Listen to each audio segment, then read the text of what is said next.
Assalamualaikum warahmatullahi wabarakatuh semuanya. Waalaikumsalam. Waalaikumsalam warahmatullahi wabarakatuh. Waalaikumsalam warahmatullahi wabarakatuh. Selamat malam. Hari ini kami dari kelompok Satonda akan mengadakan sedikit sharing di Zoom perkara kesehatan mental. Kali ini kami membahas topik tentang anxiety disorder. Sebelumnya perkenalkan, saya Nataya Diandra Kalista sebagai moderator dalam Zoom kali ini. Dan di sini saya akan mengabsen teman-teman saya yang juga menjadi perwakilan dari kelompok Satonda. Ada Aska Dwi Yuniar, Cindy Handayani, Sarafina Putri, Widya Suryani Rum, Salsa Alifah, Hendra Dwi, Dewi Ayu Setiawati, Krisna Dwi, Hanifah Nur Insani, Febriana Dwi Puspita, Muhammad Daffa Adlan, Ikhda Khairin, Nuraini Aprilia, Farhan Maulana, Nurul Fatima, dan Alan Mahendra. Hari ini kita akan membahas tentang opini, pengalaman, dan beberapa tips yang akan teman-teman saya jelaskan tentang anxiety disorder. Sebelum kita lanjut memulai, izinkan saya untuk menjelaskan sedikit tentang anxiety disorder. Anxiety disorder adalah sebuah gangguan kesehatan mental yang membuat penderitanya mengalami kecemasan yang sangat berat. Nah, kecemasan ini tidak bisa kita anggap sepele, karena kecemasan ini membuat penderitanya kehilangan nafsu makan, kehilangan konsentrasi, kehilangan kesadaran, hingga yang terakhir membuat penderitanya terdorong untuk melakukan hal-hal ekstrim seperti bunuh diri. Nah, teman-teman, tanpa memperpanjang waktu, bagaimana kalau kita langsung sharing-sharing kepada teman-teman semua nih? Untuk yang pertama, aku mau untuk Kak Salsa Alifah nih. Boleh nggak nih cerita tentang pengalaman anxiety-nya? Oke Kak, halo semuanya. Sebelumnya tadi kan Kak Nataya udah nyebut tuh namaku Salsa Alifah ya, untuk yang belum tahu. Oke, di sini aku mau sharing sedikit tentang pengalaman anxiety disorderku. Pengalaman tentang anxiety-ku tuh saat kita ngerasa nggak berharga, when we feel worthless. Jadi kadang kalau kita nggak merasa tidak berharga itu kemungkinan besar terjadi oleh dua faktor, yaitu kebahagiaan dan kesuksesan. Yang aku alamin ini yang faktor kesuksesan. Contohnya, aku pernah ikut seleksi untuk suatu perlombaan di sekolah kan. Terus habis itu aku udah ikut seleksi dan kebetulan aku nggak keterima. Dan di situ langsung rasanya kayak down banget, langsung kayak nggak, kayak yang udah Kak Nataya jelasin tadi, nggak nafsu makan, lemas, kayak gitu. Nah, waktu itu kita tuh waktu aku ngerasain anxiety itu, aku tuh merasa paling nggak berharga dan ngerasa paling menderita. Nah, itu padahal ya teman-teman, kalau kita tahu kisah Nabi Ayub, beliau itu diuji oleh Tuhannya dengan ujian yang sangat berat. Sebelumnya beliau adalah orang yang sangat kaya raya, lahan perkebunannya luas, ternaknya banyak. Tapi beliau diuji oleh Tuhannya dengan diambil harta kekayaannya, anak-anaknya yang dikasihi meninggal, sampai dia diberi penyakit kulit. Kalau nggak salah, kalau aku salah, correct me if I wrong ya, diberi penyakit kulit sampai bau, dan istrinya pun meninggalkannya. Nah, itu teman-teman, jangan jadi orang yang selalu ngerasa dirinya tuh paling menderita. Kayak gimana ya, sebenarnya kita tuh perlu banyak bersyukur aja. Kita buka mata kita, di sana jauh banyak orang yang lebih menderita daripada kita gitu loh. Jadi jangan ngerasa kita itu hidup paling menderita di dunia ini. Oh ya, kebetulan aku ada quotes. Aku lagi baca buku yang kebetulan relate sama pembahasan kita malam ini. Aku bacain ya teman-teman. Kehidupan ini seimbang. Barang siapa hanya memandang pada keceriaannya saja, dia orang gila. Barang siapa memandang pada penderitaannya saja, dia sakit. Ini kata-kata dari Pramudia Anantatur. Mungkin itu aja pengalaman anxiety disorderku. Nanti kalau ada ada tips yang bisa disampaikan oleh teman-teman yang lain, boleh Kak Nataya. Segitu aja dari aku. Terima kasih. Oke, terima kasih kembali untuk Kak Salsa ya. Penjelasan Kak Salsa tadi tentang pengalamannya itu juga menginspirasi kami yang mendengarnya. Terus cerita Kak Salsa tentang mengambil kisah dari Nabi Ayub juga turut menginspirasi kami juga, dan beberapa tips yang tadi Kak Salsa ceritakan juga mungkin membantu teman-teman yang sedang terkena anxiety dan berada di Zoom ini. Sekali lagi terima kasih ya Kak Salsa untuk pengalaman dan cerita-ceritanya tadi. Ya, Oke nih. sama-sama semuanya. Oke, kita lanjut ke teman kita selanjutnya nih. Untuk Aska Dwi Yuniar nih, ada nggak pengalaman yang bisa diceritakan tentang anxiety disorder ini? Uh, kalau aku sih, aku nggak pernah merasakan anxiety disorder yang di sosial kehidupan nyata. Tapi aku tuh ngerasainnya anxiety disorder akibat dari sosial media. Kayak contohnya nih, aku mau upload sesuatu di Instagram, tuh aku sama sekali nggak berani, aku kayak ngerasa gelisah, aku ngerasa cemas. Kadang aku tuh sampai keringat dingin, sampai deg-degan. Terus habis itu, aku punya temen nih, nama temen aku namanya Novi. Dia berani banget. Aku sampai nanyain, Novi, kasih tau aku dong tipsnya biar aku bisa upload di sosial media tanpa mikirin bakal dapat berapa banyak likes-nya, bakal dapat berapa banyak komennya, tanpa mikirin aku bakal diomongin yang macem-macem. Terus kata dia, udah sekarang nggak apa-apa, lakuin aja yang bikin kamu senang, asalkan gak ngerugiin orang lain gitu. Terus aku tuh cara mengatasinya itu aku sadar aja kalau misalnya jumlah like, jumlah komen, jumlah misalnya retweet di Twitter itu tuh sama sekali nggak penting. Yang terpenting itu hidup aku tuh bahagia. Terus habis itu selanjutnya cara aku mengatasinya itu adalah aku sharing nih ke si Novi, teman aku. Terus habis itu selanjutnya juga aku uh, lebih terbuka sama diri aku sendiri kalau misalnya Instagram itu nggak terlalu penting. Kayak gitu. Oke Kak Aska.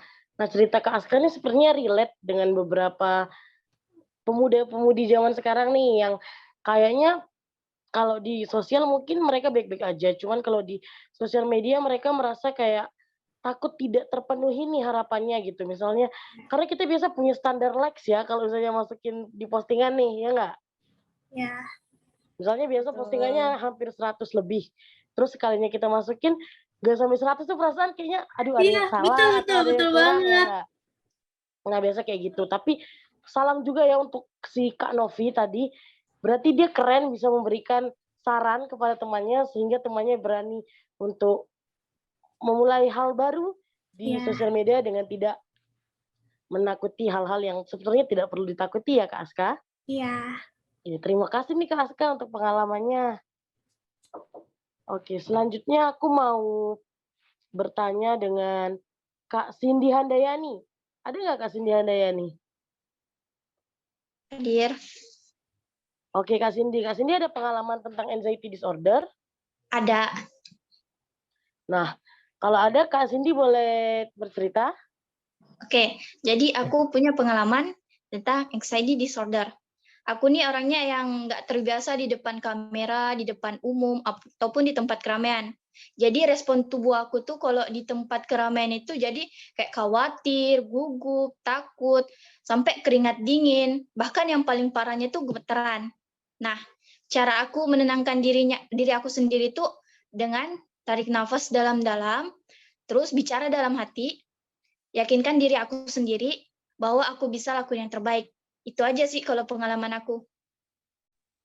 Oke, keren nih pengalaman dari Kak Cindy. Berarti Kak Cindy ini hebat karena bisa meyakinkan pada dirinya sendiri bahwa Kak Cindy itu bisa melewati masa-masa suramnya ini nih, ya kan? Karena Kak Cindy takut terhadap keramaian, tidak terbiasa, akhirnya Kak Cindy berbicara pada diri sendiri bahwa sebenarnya itu kita bisa untuk melakukannya. Bukan begitu Kak Cindy? Ya, betul. Oke, terima kasih ya Kak Cindy untuk pengalamannya. Ya. Nah, untuk selanjutnya aku mau cari temen yang cowok nih. Kira-kira siapa ya?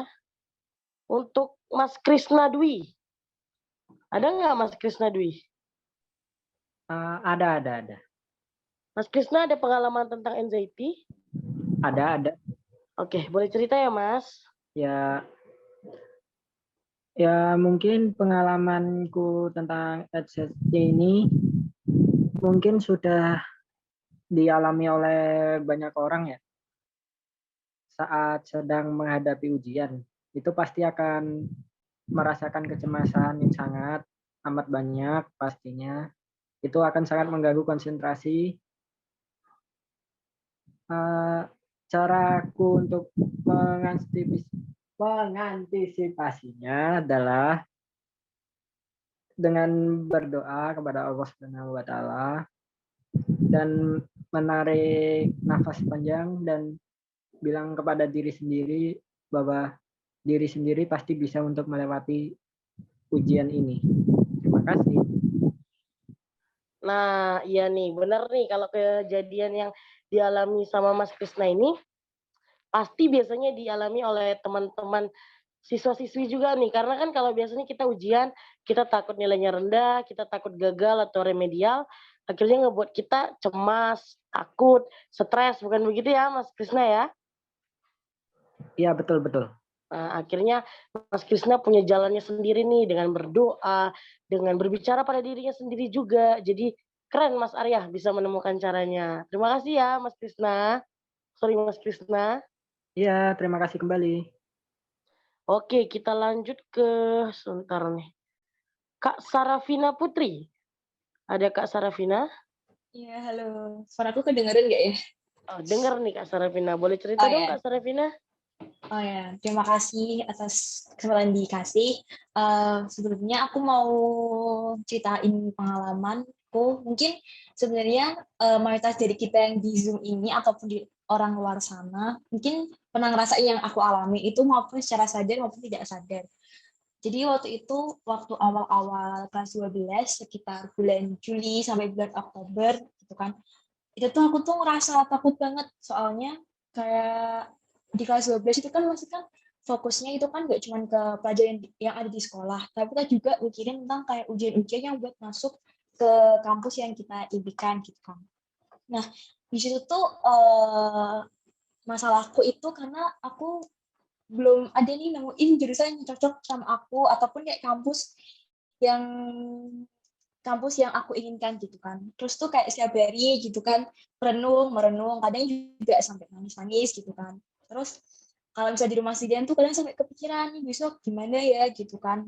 Nah, terus gimana sih tips aku bisa keluar dari zona itu? Sebenarnya itu juga dukungan dari orang-orang di sekitarku gitu. Kalau bilangin masalah yang dihadapin sekarang itu semua orang tuh pasti pernah ngerasain gitu loh, tinggal masanya aja. Sekarang tuh emang giliran masamu yang ngerasain gitu kan. Jadi dia debit aja gitu, berani, jangan sampai takut sama apa yang kamu hadapi sekarang gitu. Itu aja sih dari aku. Iya, untuk Kak Sarafina. Terima kasih, keren. Berarti kita harus mencari lingkungan yang positif ya Kak, biar kita juga berpikir positif, tidak takut dengan hal-hal yang seharusnya tidak kita takuti gitu loh. Aku boleh nambahin nggak? Boleh, silakan. Boleh. Terus tadi kayak misal yang tadi siapa namanya Salsa ya, bener ya? Tadi kan apa namanya kunci kita tuh yang penting kan bersyukur nih. Apa kan kadang kita kan juga ngerasa kalau masalah yang kita hadapin sekarang tuh misal masalah yang paling berat itu. Kadang tuh kalau tips, aku mau kasih tips aja Kak dari aku tuh biasanya aku suka jalan-jalan gitu kayak keliling-keliling aja gitu kan. Kita lihat-lihat aja gitu kondisi orang di sekitar kita. Pasti kita tuh kan juga bakal nemuin orang-orang yang belum seberuntung kita. Jadi biasanya aku lakuin itu untuk kayak ingat-ingat aja gitu. Ingat-ingat untuk bersyukur. Ya, aja ya. Terima kasih. Iya, terima kasih ya Kak Sarafina untuk pengalamannya dan cerita-cerita tentang tips mengatasinya. Oke deh, Kak Sarafina, terima kasih. Aku lanjut ke yang selanjutnya, ada yang laki-laki deh. Mas Dava Adlan. Ada Mas Dava Adlan? Ya, di sini. Mas Dava ada pengalaman anxiety disorder? Kalau aku sendiri belum pernah sih ngerasain anxiety yang sebenarnya gitu, penyakit yang anxiety gitu.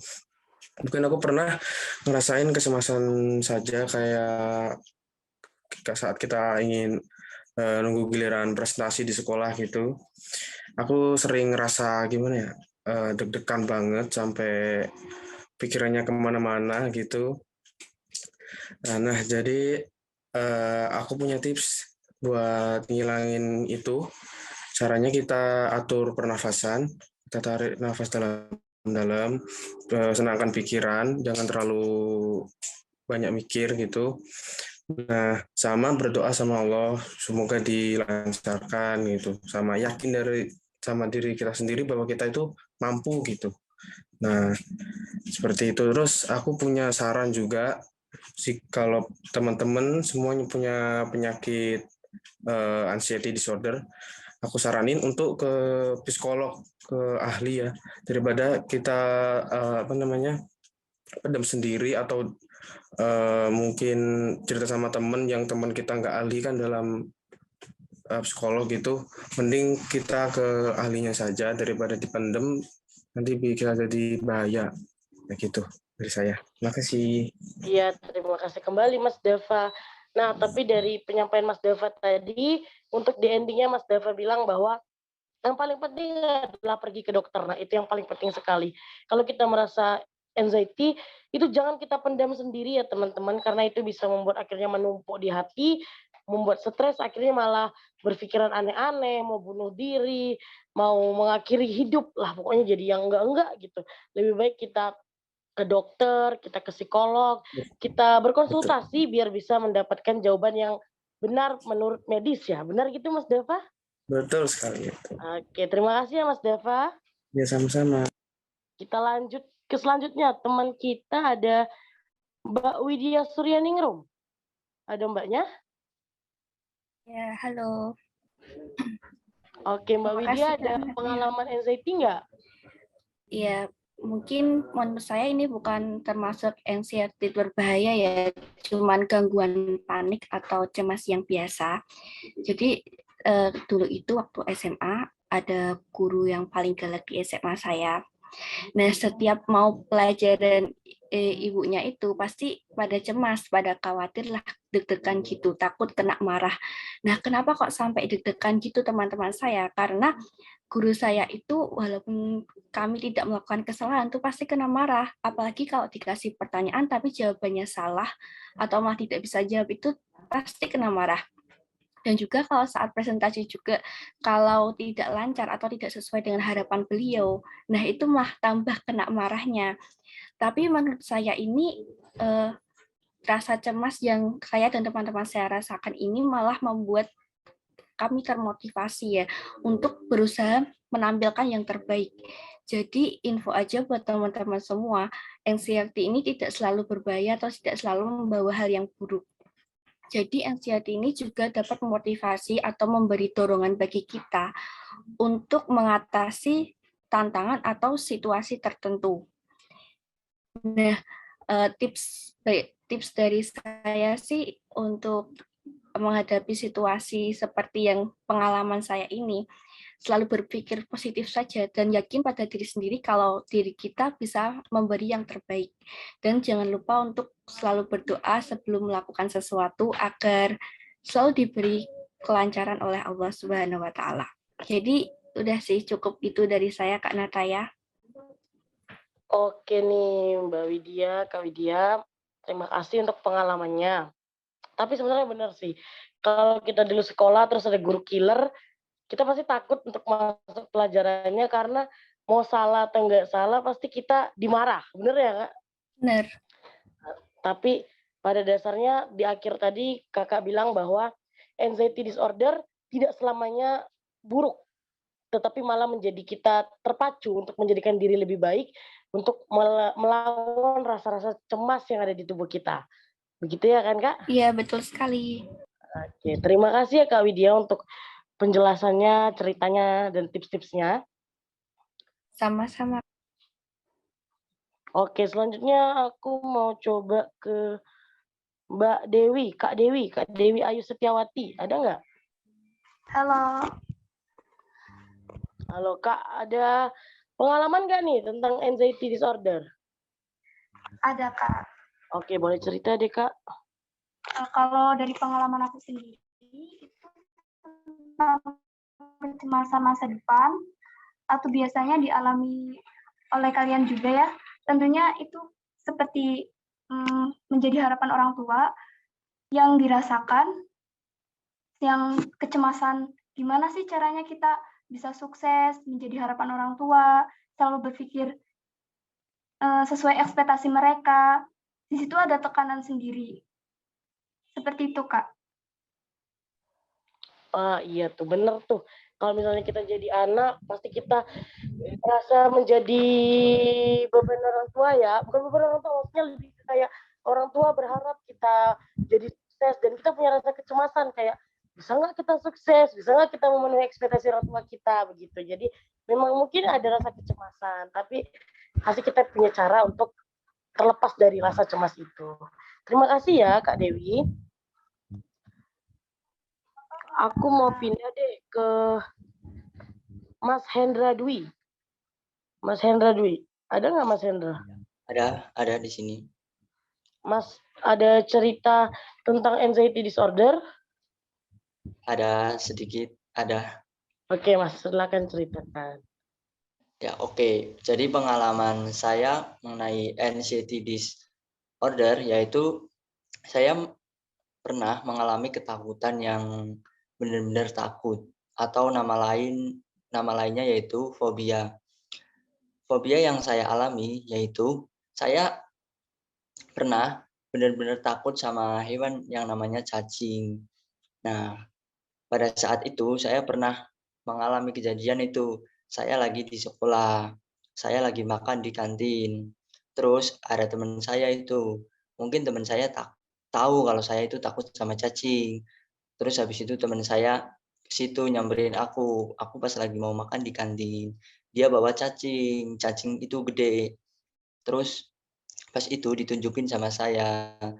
Terus habis itu aku mengalami ketakutan yang berlebihan sampai beberapa hari ya saya nggak doyan makan itu gara-gara kejadian itu. Nah, terus cara saya untuk mengatasi ketakutan yang berlebihan ini yaitu dengan saya tidak pernah mendekat jika kalau ada cacing, dan juga kalau ada barang atau benda yang menyerupai dia. Udah cukup sekian. Oke, terima kasih ya Mas Hendra. Tapi Mas Hendranya keren, bisa mendapatkan cara bagaimana agar kita bisa mengurangi rasa cemas dan rasa takut yang berlebihan seperti fobia tadi ya. Ya. Terima kasih ya. Oke. Selanjutnya kita mau ke Kak Hanifah Nur Insani. Ada nggak Kak Hanifah Nur Insani?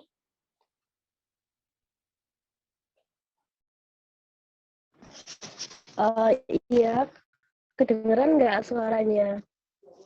Kedengeran Kak, kedengeran suaranya.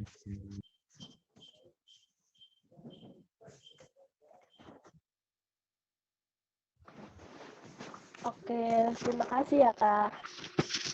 Sebelumnya maaf tadi bolak-balik keluar. Ya, aku mau ceritain pengalamanku tentang anxiety. Jadi dulu itu waktu aku masih kecil, aku itu sering banget kayak dikucilkan gitu sama teman-teman. Sampai itu saat ini juga kayak masih kebawa trauma gitu.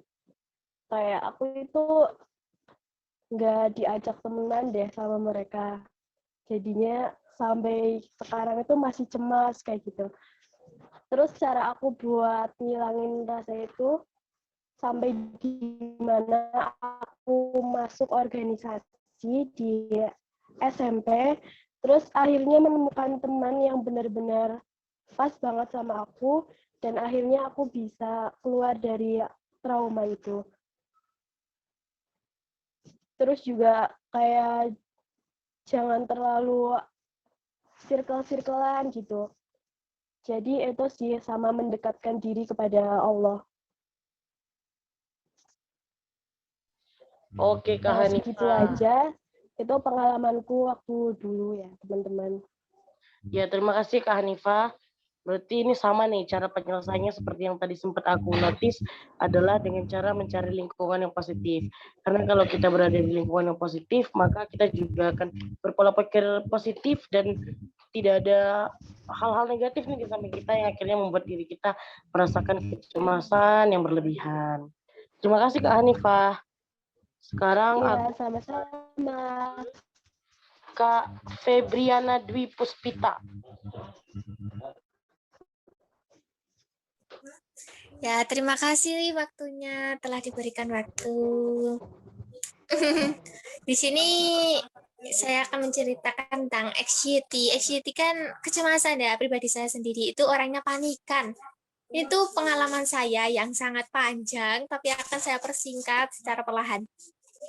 Jadi waktu 1 tahun itu, ya kalian tahulah gimana rasanya mencari perkuliahan itu tidak semudah mencari SMA, tidak semudah membalikan tangan gini kan. Nah, kegagalan terus tersalurkan sampai saya itu benar-benar down gitu kan. Ih gimana yo, bisa nggak ya gitu. Pemikiran saya itu cuma satu, gimana cara saya itu sukses. Padahal emang sih nggak semua kesuksesan itu berada di pendidikan. Tapi kan kalau bagi saya sendiri, pendidikan itu sangat penting. Nah, terus sampai saya itu mikirnya tuh nggak mau makan, nggak 7 hari gitu tuh. Terus orang tua saya juga bingung. Ya udah, dibawalah saya ke suatu tempat dan di situ saya diberi nasihat.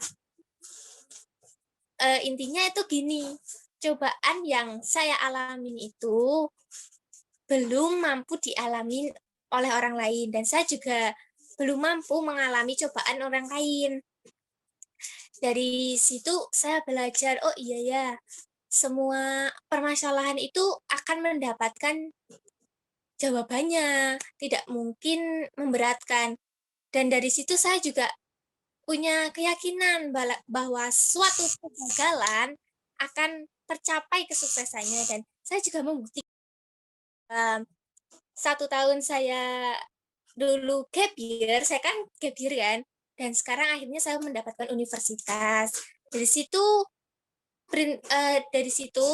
saya mengisi kegiatan saya dengan organisasi, dengan kegiatan yang positif, terus memperkuat ibadah saya gitu. Dan quotes bagi saya, kunci kebahagiaan itu cuma 3. Bersabar, bersyukur, dan ikhlas. Gitu aja sih sharing-sharing dari saya. Makasih. Oke, terima kasih nih Kak Febriana. Tadi ceritanya juga keren banget. Katanya tadi quotesnya yang aku dengar, katanya di setiap kegagalan itu pasti akan ada kesuksesan. Ya, benar. Adalah Kak Febriana, walaupun gap year, tapi sekarang sudah berhasil menjadi mahasiswa baru UNES. Selamat ya Kak. Ya, kalian juga semangat. Selamat juga. Iya. Oke deh Kak, terima kasih. Aku lanjut ke yang selanjutnya ya. Oke, kita lanjut ke yang selanjutnya itu ada Kak Ihda Khairin. Iya. Kak Ihda Khairin pernah merasakan anxiety disorder? Kalau aku belum pernah, alhamdulillah, merasakan anxiety disorder.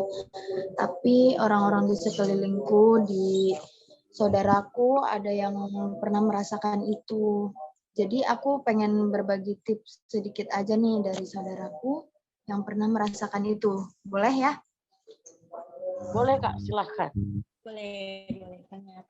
Pada intinya anxiety disorder itu kan bagaimana kita menangani kecemasan yang ada dalam diri kita gitu kan.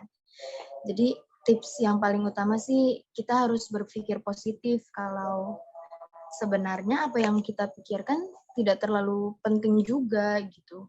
Kita terlalu merasa cemas gitu. Jadi kita juga harus mengendalikan apa yang kita pikirkan, kita harus terus berpikir positif, atau mungkin bisa menjalankan rutinitas yang membuat kita lupa akan kecemasan kita gitu. Terus kita juga bisa menghindari hal-hal yang membuat kita cemas, itu juga bisa. Itu juga faktor dari begadang mungkin. Kan biasanya kita kalau malam-malam juga suka overthinking sendiri gitu karena lagi diem tiba-tiba mikirin sesuatu yang sebenarnya nggak terlalu penting gitu tuh. Jadi kurang-kurangilah begadang. Toh begadang juga kurang sehat gitu kan buat diri kita gitu. Jadi ya seputar itu, dan tips-tips yang lain juga sama kayak teman-teman sebelumnya gitu. Jadi cukup itu yang aku mau sampaikan aja sih, Kak. Oke, terima kasih nih Kak Ida untuk tipsnya untuk teman-teman yang mungkin menghadapi anxiety disorder.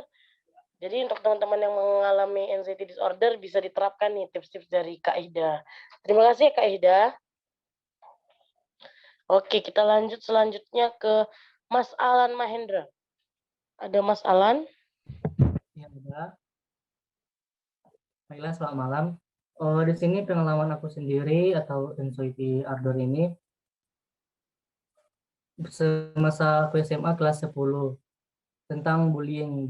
Aku sendiri ya, tentang bullying ya, tentang bullyingku. Aku dibully karena mukaku berjerawat waktu itu waktu SMA kelas 10. Jadi waktu itu pas masuk pertama SMA, aku dapat nih teman. Aku dapat teman, berteman kami seminggunya. Dari situ waktu kelas 10 itu kan jerawatku banyak banget di pipi, di wajah, di apa ini. Jadi temanku ini dia membuli aku dari belakang gitu. Dia bilang sama teman-teman yang lain, oh jangan berteman sama si Alan karena dia ini berjerawat, jijik mereka sama aku. Nah, jadi dari situ aku benar-benar down, tidak makan, tidak tidur sehari sampai 2 hari, terus bergadang memikirkan itu. Dan dari situ aku belajar untuk tips aku sendiri ya supaya tidak down gitu. Aku tidak tidak usah mendengarkan kata orang lain, cukup percayai diri kamu sendiri, syukuri apa diri kamu, pokoknya karena kalau kita semakin meladeni mereka, pasti mereka semakin melonjak membuli kita. Jadi dari situ pokoknya tipsnya itu cukup cintai diri kamu apa adanya. Dan satu lagi, carilah teman yang terima kamu apa adanya, terima diri kamu apa adanya. Jadi hanya itu dari saya. Sekian dan terima kasih. Ya, terima kasih nih Mas Alan. Dari yang Mas Alan bilang itu benar banget bahwa kita harus percaya dan harus sayang dan cinta pada diri kita sendiri. Karena mau bagaimanapun orang sekitar kita, kalau kitanya nggak cinta dan nggak sayang pada diri kita sendiri, maka semuanya itu sia-sia. Terima kasih ya Mas Alan. Ya, sama-sama. Oke, selanjutnya kita ke Kak Nuraini Aprilia. Ada Kak Nuraini Aprilia. Ya, halo, suaraku kedengar nggak? Oh ya, kedengaran. Boleh diceritain Kak kalau ada pengalaman anxiety? Boleh. Aku sendiri juga pernah ya ngalami anxiety, bahkan sekarang mau berpendapat itu kayak cemas gitu.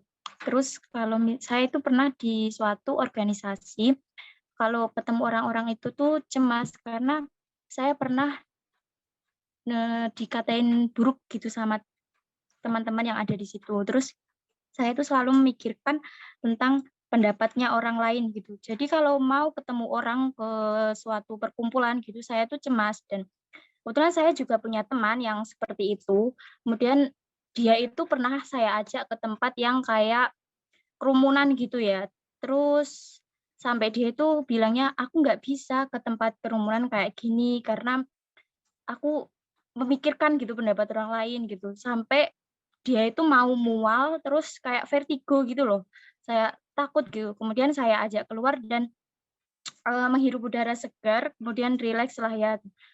terus teman aku itu sekarang saat ini itu bisa gitu sembuh dari itu kayak terus saya tanya, kamu kok bisa kayak gitu? Maksudnya bisa sembuh nggak mikirin pendapat orang lain gitu loh. Terus katanya dia, kalau kamu berada di lingkungan kayak gitu, mending hindari aja. Istilahnya lingkungan yang toksik atau kurang baik lah ya. Kamu hindari aja untuk apa mental naik lah ya. Untuk diri sendiri, sayangi diri sendiri. Kemudian jangan terlalu memikirkan pendapat orang lain. Kritik atau itu juga perlu, tapi jangan terlalu memperdulikan pendapat orang lain gitu. Kadang kita juga perlu bodoh amat lah ya istilahnya untuk diri kita sendiri agar kita lebih percaya diri gitu loh ya. Itu sudah sekian. Oke nih, iya. Untuk Kak Nera ini aku boleh nanya sedikit nggak? Boleh. Sampai saat ini kakak masih ada rasa anxiety, kecemasan untuk berbicara dengan banyak orang atau di keramaian atau udah sedikit berkurang? Halo? Halo? Gimana? Boleh diulangi soalnya macet-macet. Ya, maksudnya aku mau nanya, sampai saat ini kakak masih ada rasa anxiety, ketakutan, kecemasan itu untuk berbicara di depan banyak orang, berada di lingkungan yang ramai, atau sudah mulai berkurang rasa anxiety-nya? Iya. Kalau misalnya rasa anxiety atau kecemasan itu nggak bisa gitu ya benar-benar dihilangin. Karena cemas itu sendiri respon dari saat kita kondisi stres. Jadi itu respon, jadi nggak bisa benar-benar dihilangin, tapi bisa dikurangi.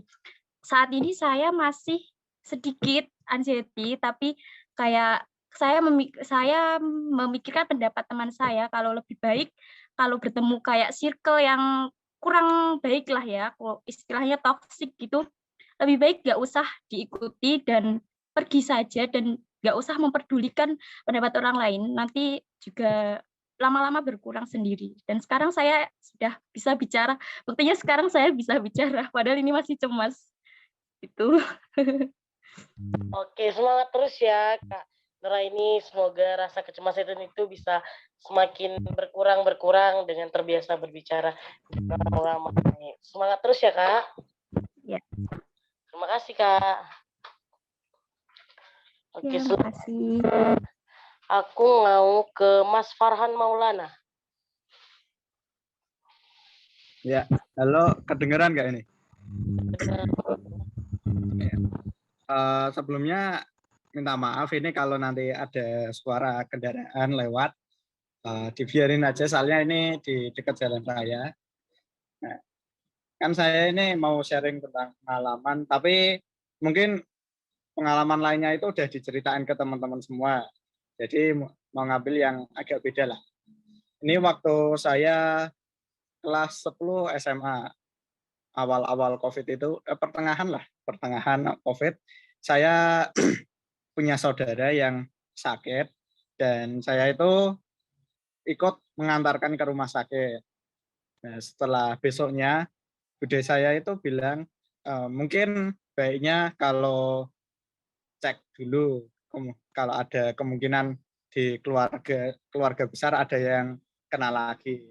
Habis dicek, hasilnya keluar, saya itu ternyata positif tapi tidak merasakan apa-apa. Jadi saya itu mau diisolasi juga, seminggu habis tes itu mau diisolasi. Terus keluarga saya itu bilang, kamu nggak usah cemas, nggak usah apa-apa, sehat lah, sehat, nggak kena apa-apa, jangan mikirin yang aneh-aneh. Pas waktu itu saya juga agak cemas, nanti gimana, kan diisolasi sendirian itu, satu ruangan sendirian di sana. Nah, saya cemas mikirnya, nanti saya apa kayak menderita kayak orang-orang lain yang ada di berita gitu. Ya. Habis dibilangin jangan cemas, jangan mikir aneh-aneh, berdoa ke Allah. Nah, hasilnya pas di waktu isolasi itu ternyata baik-baik aja sampai selesai, sehat-sehat aja. Bahkan di tempat isolasi ada jadwal untuk berjemur di pagi hari. Nah, itu juga ketemu sama orang-orang lain, ada yang dari daerah sana, dari sini, terus cerita-cerita gimana sih kok bisa masuk ke sini itu gimana. Terus sharing-sharing. Bahkan ada anak kecil juga yang masuk di tempat isolasi itu. Sekitar ya kelas 3 SD kalau nggak salah waktu itu. Itu masuk ke tempat isolasi juga. Udah habis keluar, udah sampai rumah, udah sehat kan. Waktu mau berangkat di isolasi itu kan pasti dijemput ambulan kan ya.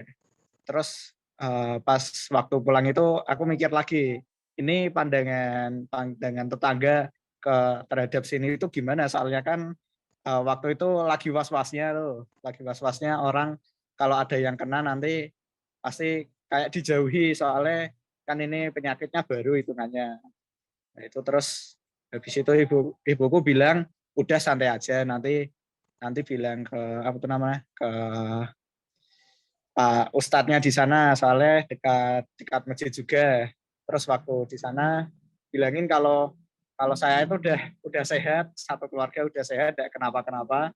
Nah, waktu dibilangin udah selesai, ya akhirnya normal lagi.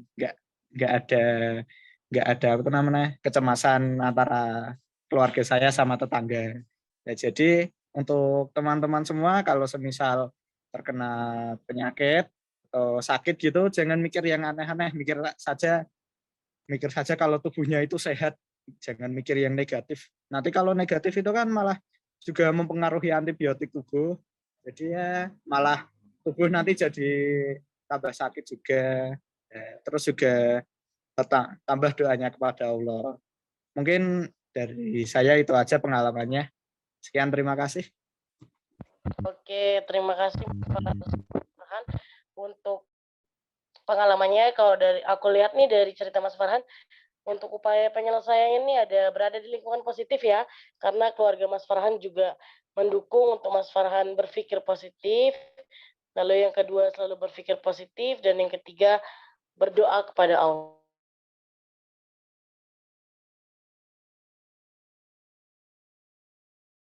Yang terakhir ada Kak Nurul Fatima.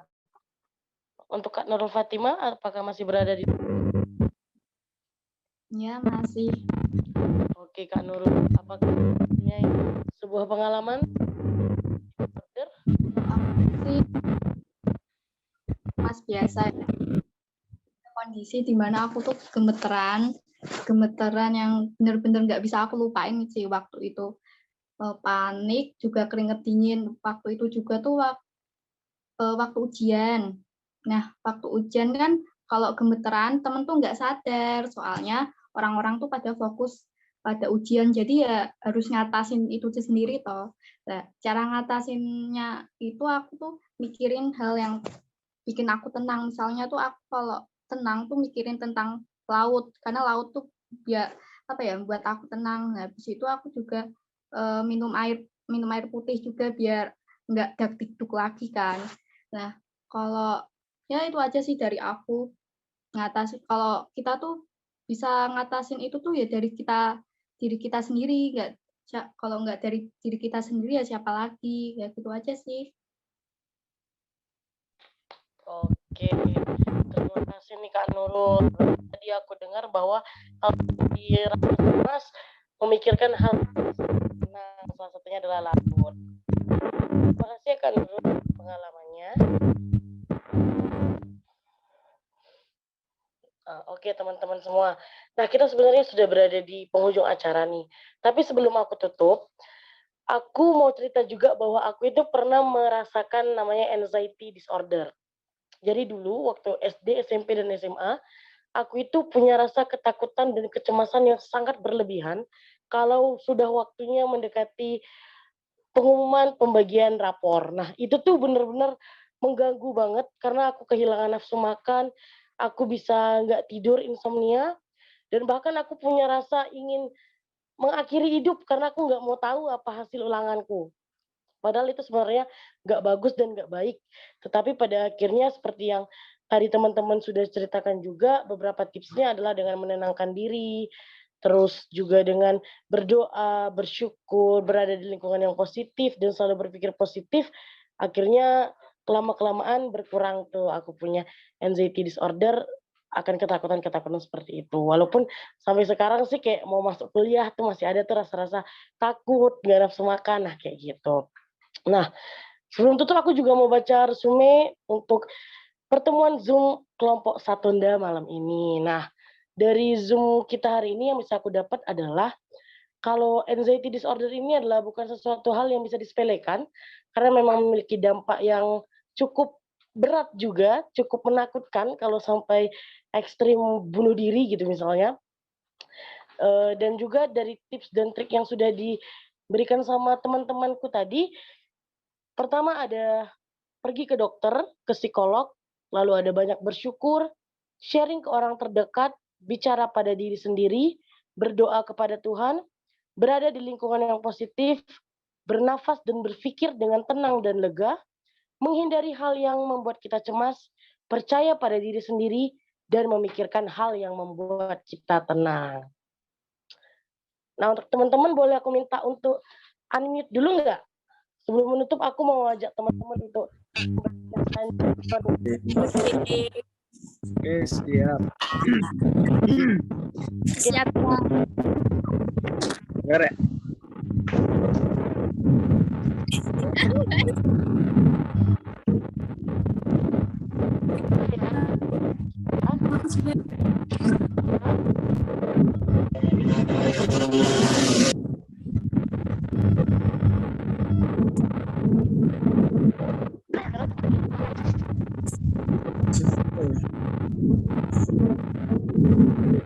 Halo, teman-teman.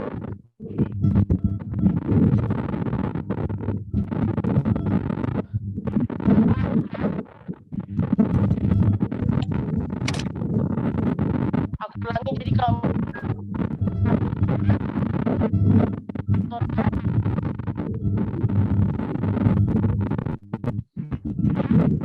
coba ya.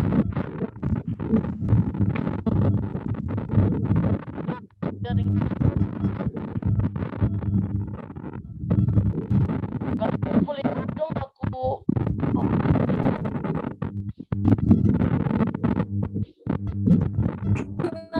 Apa?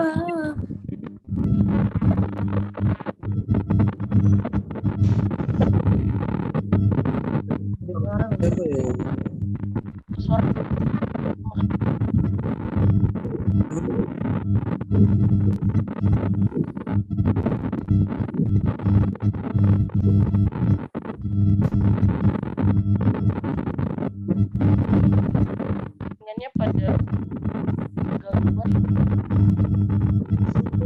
Ya, namanya di lucu.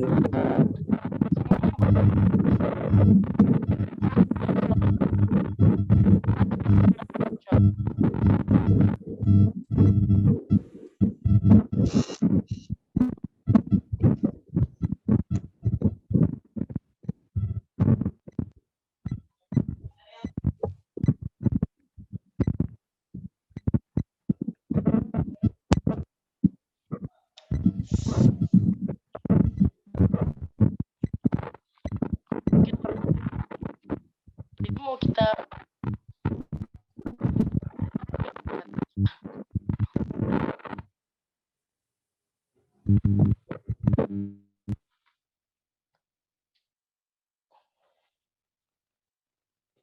Oke teman-teman, kalau udah ada yang bisa dengar suaraku, Bisa. Aman. Bisa. mau kita ulang ininya apa jargon kita? Boleh. Oke, jadi jawabnya Satunda. Oke. Oke. 1, 2, 3.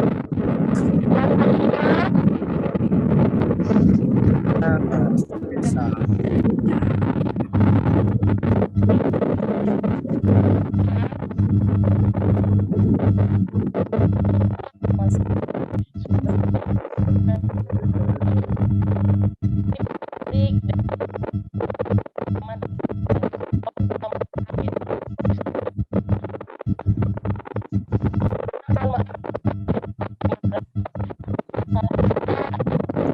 Ucapan kepada teman-teman sebelum menutup, izinkan saya untuk membacakan satu bait pantun. Nggak apa-apa ya teman-teman? Boleh. Boleh. Jalan-jalan membeli bantal bermasa. Kita jaga kesehatan mental bersama Satria pasti bisa. Oke teman-teman.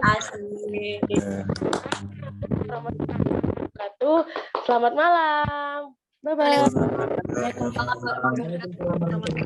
Salam warahmatullahi wabarakatuh. Terima kasih.